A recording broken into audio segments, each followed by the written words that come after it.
Hey guys, Andy here. Well, this is not the long delayed video that I originally wanted to make.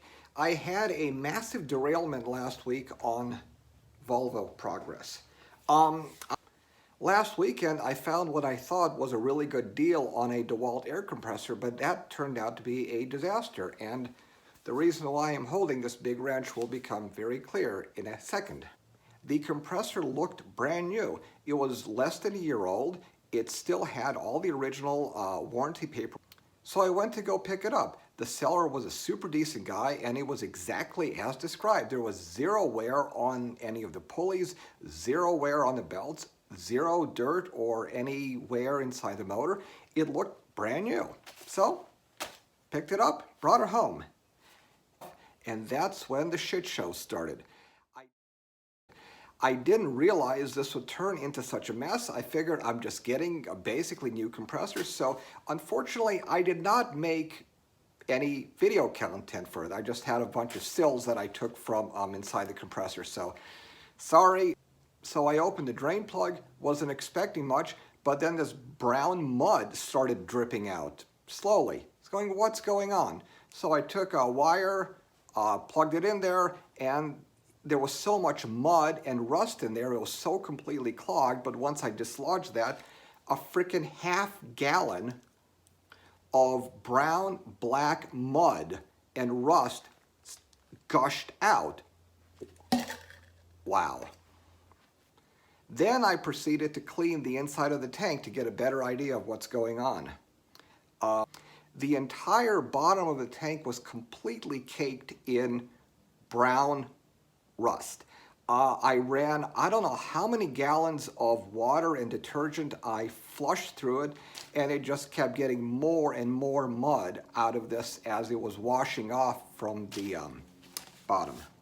I then proceeded to clean out the tank. I flushed several gallons of water and detergent through there and I just kept getting more and more mud and sludge. And then after I don't know how many gallons, the water started coming out clear. So then I put in the borescope to take some pictures of the inside, and the entire bottom of the tank was completely pitted and covered in a thick black layer of rust. I ran some more cleaner through there. I ran some Vaporust through there to try and get the sludge off, and the whole bottom of the tank had all these rust pits, and most of the bottom of the tank was just rotted away. I called up DeWalt. They weren't any help. They said this wasn't covered by warranty.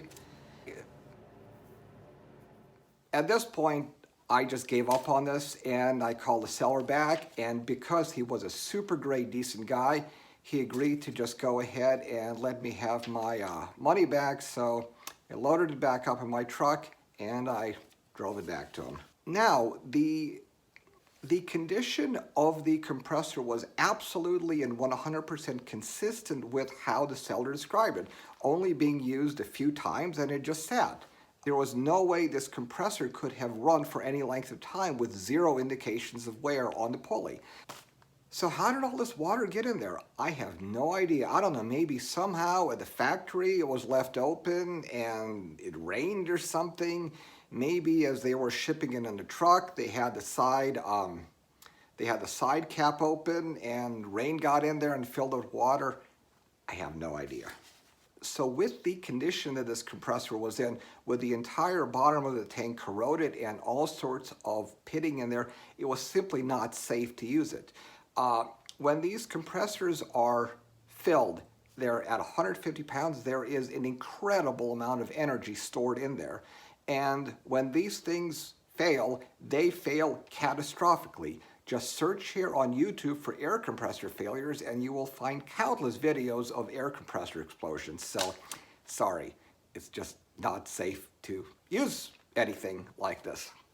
Oh, I'm just gonna go out and buy myself a brand new one at Tractor Supply, and when I get that home, you bet I will take a thorough inspection of the tank, and if there are any issues, I am calling DeWalt.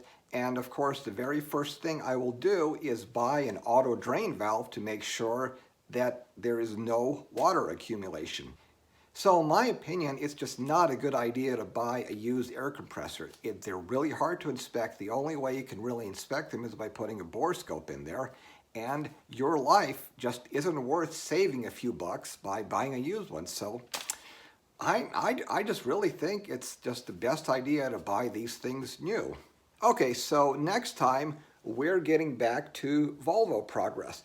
I have a bunch of video content I recorded of cutting out the old crossmember, of fabricating a new floor section, and of cutting out the rust spot. So I need to edit all that together and upload a proper video. So hopefully tomorrow I will be able to edit and upload a real proper Volvo progress video. Thanks.